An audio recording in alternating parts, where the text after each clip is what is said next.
Indian two Kamal Haasan Shankar movie ഇപ്പൊ കണ്ട് പുറത്തിറങ്ങിയതേ ഉള്ളൂ. ഈ സിനിമ കാണാൻ പോകുമ്പോൾ തന്നെ എനിക്ക് വലിയ പ്രതീക്ഷ ഒന്നും ഉണ്ടായിരുന്നില്ല. കാരണം ട്രെയിലർ ഇറങ്ങിയപ്പോൾ തന്നെ എനിക്ക് വലിയൊരു ഇമ്പാക്റ്റ് ഒന്നും തോന്നിയില്ല.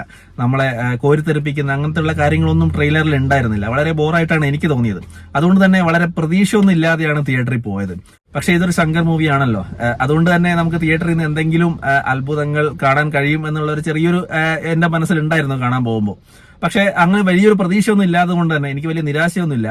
നിങ്ങൾ ഈ സിനിമ കാണാൻ പോവുകയാണെങ്കിൽ വലിയ പ്രതീക്ഷയൊന്നും ഇല്ലാതെ തിയേറ്ററിൽ പോയാൽ മതി. വലിയ പ്രതീക്ഷയോട് കൂടിയതൊക്കെ ഈ സിനിമ കാണാൻ പോയി കഴിഞ്ഞാൽ ചിലപ്പോൾ നിരാശയായിരിക്കും. കാരണം അത്രയൊന്നും പ്രതീക്ഷിക്കാനോ അല്ലെങ്കിൽ തിയേറ്ററിൽ നിന്ന് കൈയടിക്കാനോ അങ്ങനെയുള്ള കാര്യങ്ങളൊന്നും ഈ ഒരു സിനിമയിലില്ല. ഈ ഒരു സിനിമയിൽ നമ്മൾ ഇന്ത്യൻ വണ്ണിൽ കണ്ടതുപോലെ തന്നെ കറപ്ഷൻസ് അത് തന്നെയാണ് കാണിക്കുന്നത്. ആദ്യത്തെ അരമണിക്കൂർ ഈ ഒരു കാര്യം തന്നെയാണ് കാണിക്കുന്നത്. അതിനുശേഷമാണ് എല്ലാവരും കൂടെ കംബാക്ക് ഇന്ത്യൻ എന്നൊക്കെ പറഞ്ഞ് നമ്മൾ ട്രെയിലറിൽ കണ്ട ആ ഒരു സ്വഭാവത്തോടു കൂടി തന്നെയാണ് സിനിമ മുമ്പോട്ടേക്ക് പോകുന്നത്. അതിനുശേഷം കമലഹാസൻ വരുന്നു, സോഷ്യൽ മീഡിയയിൽ കൂടെ കുറച്ച് കാര്യങ്ങളൊക്കെ പറയുന്നു ഇന്ത്യയിലെ ജനങ്ങളോട്. ഇങ്ങനെയൊക്കെ പോകുന്ന ഒരു സിനിമയാണ്. പക്ഷേ നമുക്ക് തിയേറ്ററിൽ നിന്ന് കൈയടിക്കാൻ പറ്റിയ അല്ലെങ്കിൽ നമ്മളെ എക്സൈറ്റ് ചെയ്യിപ്പിക്കുന്ന കാര്യങ്ങളൊന്നും ഈ സിനിമയിൽ ഉണ്ടെന്ന് എനിക്ക് തോന്നുന്നില്ല. കാരണം തിയേറ്റർ ഫുൾ സൈലന്റ് ആയിരുന്നു അവസാനം വരെ. ഒരു കൈയടി സീനോ അങ്ങനത്തെ കാര്യങ്ങളൊന്നും വന്നില്ല. സാധാരണ ശങ്കർ സിനിമയൊക്കെ കാണുമ്പോൾ നമ്മൾ തിയേറ്ററിൽ നിന്ന് കൈയടിക്കുകയും നമ്മളെ ആർപ്പ് വിളിയും അങ്ങനത്തെ കാര്യങ്ങളൊക്കെ ഉണ്ടാവില്ലേ. ഇതിൽ അങ്ങനത്തെ ഒന്നുമില്ല. കാര്യം കമലഹാസന് തന്നെ ഒരു വലിയ റോളൊന്നും ഇല്ലാതെയാണ് എനിക്ക് തോന്നിയത്. കാരണം പടം തുടങ്ങി ഒരു ഹാഫ് ആൻ അവർ കഴിഞ്ഞതിന് ശേഷമാണ് കമലഹാസൻ വരുന്നത്. കൂടുതലും ഈ സിനിമയിൽ സ്കോർ ചെയ്തിരിക്കുന്നത് സിദ്ധാർത്ഥ് തന്നെയാണ്. നല്ലോണം പെർഫോം ചെയ്തിട്ടുണ്ട്. സെക്കൻഡ് ഹാഫിലോട്ടിലൊക്കെ വരുമ്പോൾ അമ്മയുടെ മരണ സീനും ആ ഒരു കാര്യങ്ങളൊക്കെ വളരെ നമുക്ക് കണക്ട് ചെയ്യാൻ പറ്റുന്നുണ്ട്. അല്ലാതെ ഈ ഒരു സിനിമയിൽ വേറൊന്നും ഉണ്ടാകുന്ന എനിക്ക് തോന്നുന്നില്ല. പിന്നെ ഇതിലെ നടിക്കും വലിയ റോളൊന്നുമില്ല. 2-3 സീനുകളിൽ വന്നു പോകുന്നുണ്ട്. അല്ലാത്ത എന്താ പറയാ, ഒരു നടി ഇല്ലെങ്കിലും ഈ സിനിമ മുമ്പോട്ട് പോകും. അങ്ങനെ ഒരു അവസ്ഥയിലാണ്. പിന്നെ ഒരു നടി വേണമല്ലോ എന്ന് പറഞ്ഞ് ഒരു നടിയെ കൊണ്ടിട്ടതുപോലെയാണ് എനിക്ക് തോന്നുന്നത്. എനിക്ക് പുള്ളിക്കാരിയുടെ പേരറിയില്ല, ഏതൊക്കെയോ സിനിമയിൽ ഞാൻ കണ്ടിട്ടുണ്ട്.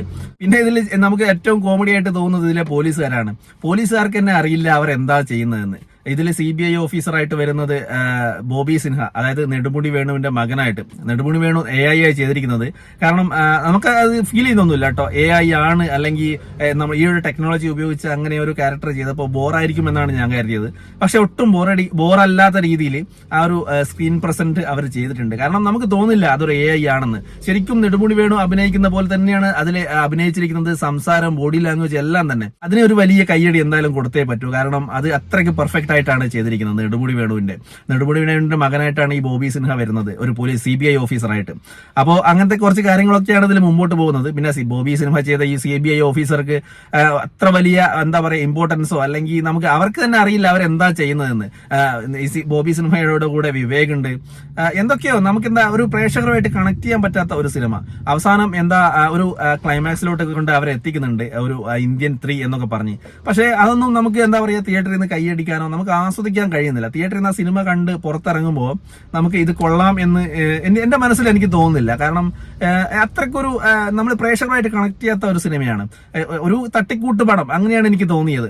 കാരണം ശങ്കർ സിനിമ എന്നൊക്കെ പറയുമ്പോൾ നമ്മൾ ഒരുപാട് പ്രതീക്ഷയോട് കൂടിയാണ് തിയേറ്ററിൽ പോവുക. പക്ഷെ ഇതിൽ അങ്ങനത്തെ കാര്യങ്ങളൊന്നും എന്താ പറയാ നമുക്ക് തിയേറ്ററിൽ നിന്ന് എക്സ്പീരിയൻസ് ചെയ്യാൻ പറ്റിയ ഒരു കാര്യങ്ങളൊന്നും വലുതായിട്ട് എനിക്ക് ഇതിൽ ഉണ്ടെന്ന് തോന്നുന്നില്ല. പക്ഷെ എനിക്ക് വൺ ടൈം വാച്ചബിൾ ആണ്. കമലഹാസൻ മൂവിയാണല്ലോ, നമുക്ക് ഒരു തവണയൊക്കെ തിയേറ്ററിൽ പോയി കാണാൻ പറ്റുന്ന വകകളൊക്കെ ഇതിലുണ്ട്. അല്ലാതെ വേറെ കാര്യങ്ങളൊന്നുമില്ല. പിന്നെ ഇതിൽ നോക്കിക്കഴിഞ്ഞാൽ മ്യൂസിക്, ഇതിലെ പാട്ടുകളൊന്നും അത്ര ഒരു വലിയൊരു ഇമ്പാക്ട് ഉണ്ടായിട്ടുണ്ടെന്ന് എനിക്ക് തോന്നുന്നില്ല. പിന്നെ ഫസ്റ്റില് ഒരു ഇൻട്രോ സീൻ ഉണ്ട്, കംബാക്ക് ഇന്ത്യ എന്നൊക്കെ പറഞ്ഞ്. അത് കുറച്ച് തിയേറ്ററിൽ നമുക്കൊരു ആവേശമൊക്കെ കൊള്ളിക്കും, അതായത് പടക്കത്തിന്റെ തുടക്കത്തിൽ. പിന്നെ അത് പതിയെ ഒരു താഴെ ലെവലിലേക്ക് പോകുമ്പോൾ നമുക്കത് വീണ്ടും എന്തൊക്കെയോ ഒരു തിയേറ്ററിൽ നിന്ന് നമുക്ക് ഒരു സിനിമ എങ്ങനെയെങ്കിലും തീർന്നാൽ മതി എന്നുള്ള ഒരു നിലയിലേക്ക് നമ്മൾ പോകും. കാരണം അത്രയ്ക്ക് വലിച്ചു നീട്ടുന്നുണ്ട്. ഏകദേശം 3 മണിക്കൂറുണ്ട് ഈ സിനിമ. അത്രയ്ക്കൊന്നും വലിച്ചു നീട്ടേണ്ട കാര്യമൊന്നും ഇല്ല. പക്ഷെ ഇതിൽ ആവശ്യമില്ലാത്ത കുറെ സീനുകളും കാര്യങ്ങളും പിന്നെ ആക്ഷൻസ് ഒന്നും അത്ര ഒരു ഇതായിട്ട് എനിക്ക് തോന്നുന്നില്ല. പിന്നെ ഇതിൽ വലിയ ആക്ഷൻസ് ഒന്നും ഇല്ല. ഇതിൽ ഫുള്ള് മർമ്മ കളിയാണ്, അതായത് കൈവിരൽ കൊണ്ടുള്ള കുത്തലും തോണ്ടലും അങ്ങനത്തെ കുറെ കളികളാണ്. അല്ലാതെ വേറൊരു കാര്യങ്ങളൊന്നും ഈ ഒരു സിനിമയിലില്ല. അതുകൊണ്ട് വലിയ പ്രതീക്ഷ ഒന്നും വെച്ച് ഈ സിനിമ ആരും കാണാൻ പോകണ്ട.